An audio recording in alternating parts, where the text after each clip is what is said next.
12:23 Thursday morning, an Evendale police officer notices this green Chrysler van drifting all over the place. He's still rolling. He's been all over the roadway. Police say inside the van is 54-year-old Dave DeLangoletti from Norwood. He hasn't touched his brakes, nothing. Still the same speed. For several miles, DeLangoletti never goes faster than 52 miles an hour. The chase crosses into Butler County.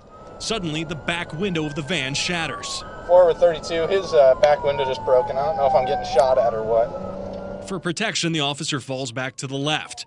The van continues to swerve to the right, finally crashing into a guardrail just south of the Sinday Road exit. Forward 32, he just wrecked. We're somewhere north of the 20. The officers slowly approach. Hold on, let me check.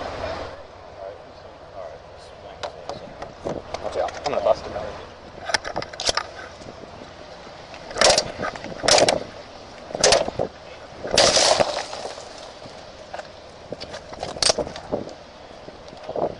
He killed himself.